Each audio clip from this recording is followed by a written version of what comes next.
Mes frères, mes sœurs, s'il y avait un livre que je pourrais vous conseiller pour vivre, pour gérer la vie de tous les jours, ce serait 2 chapitres de Matthieu 6 et 7.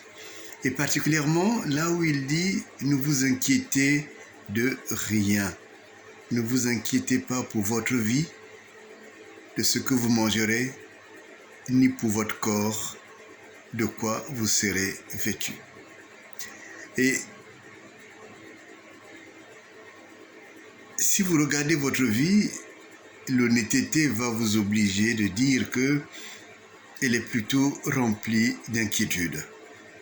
Dès que tu te lèves le matin, ton mental te renvoie les problèmes que tu n'as pas résolus ou les problèmes qui te menacent pour ta vie et aussi pour ton corps. Et le Seigneur non seulement a débusqué cela, mais également a voulu nous avertir. Et il a voulu nous avertir parce que le grand danger de l'homme, c'est l'inquiétude. Et le grand danger de la femme, c'est l'inquiétude. Nous sommes des êtres inquiets continuellement. Mais en fait, l'inquiétude est beaucoup plus grave, beaucoup plus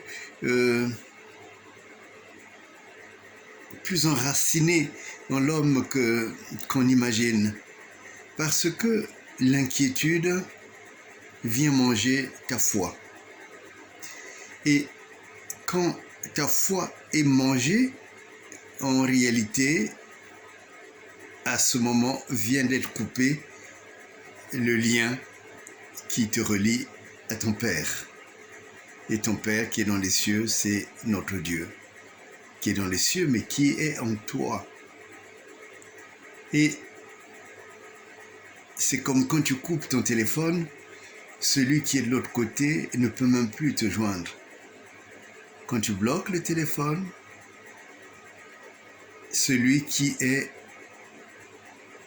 dans le besoin de te joindre, parce que le Père est toujours dans le besoin de nous joindre, et celui-là ne peut même plus communiquer avec toi.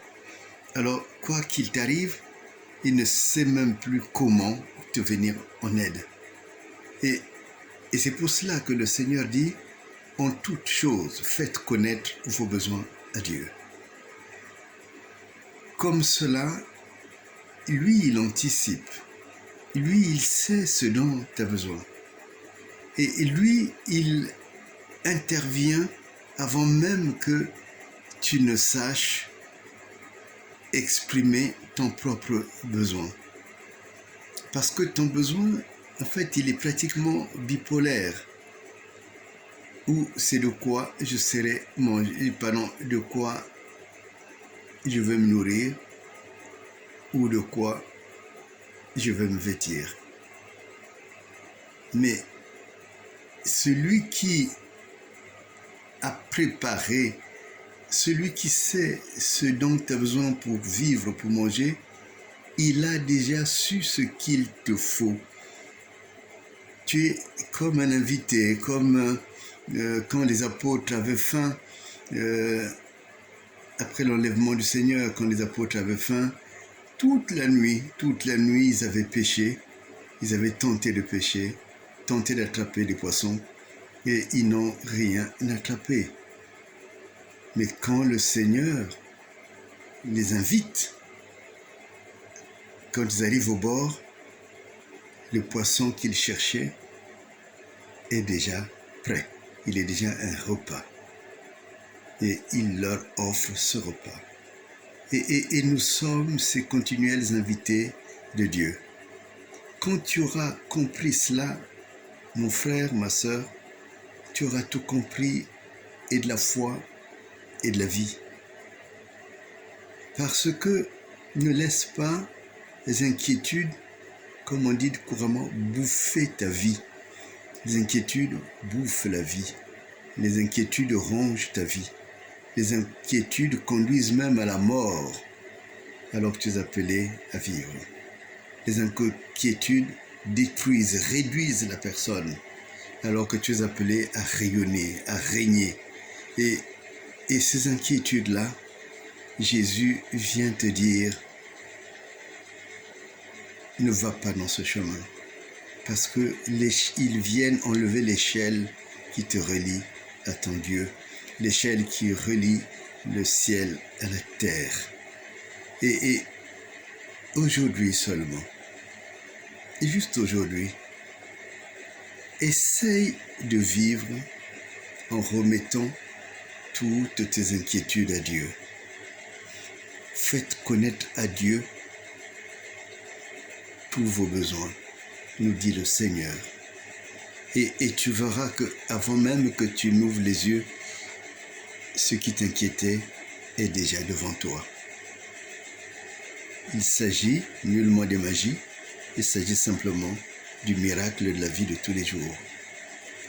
Parce que, qu'est-ce que le Seigneur veut prévoir? C'est qu'en réalité, les inquiétudes ont leur Dieu. Ce Dieu a un nom, c'est maman. Et souvent, maman s'exprime à travers les besoins d'argent, le manque d'argent. Et Jésus dit, ne va pas de ce côté-là. Au contraire, reste là où tu es. Quand tu es né, tu n'es pas venu avec des sacs d'argent. Et quand tu mourras, tu ne partiras pas avec des sacs d'argent. Mais tu partiras avec la même espérance qui t'a habité en venant du ventre de ta mère sur la terre. Et quand tu quitteras la terre, c'est la même espérance, le même fil, c'est-à-dire la foi qui va te conduire à Dieu. Dieu veille toujours sur toi, il attend que tu viennes à lui, il attend que tu formules tes besoins. Et si tu ne sais pas le faire, commence aujourd'hui. Dis-lui, voilà Père ce dont j'ai besoin. Et tu le verras s'accomplir. N'aie plus peur. N'aie plus peur du lendemain. Parce que chaque jour, il y aura un lendemain. Et ce lendemain, Dieu aussi l'a déjà prévu. Car tu es un enfant béni. Tu es un enfant que Dieu aime. Et qui veut, ce Dieu qui veut que tu puisses proclamer au monde entier que tu as un Dieu vivant. Tu as un Père qui veille sur toi. Ce Père, c'est le Père de Jésus-Christ. N'oublie pas, ne le confonds pas à un Dieu quelconque. Il est le seul vrai Dieu. Alléluia.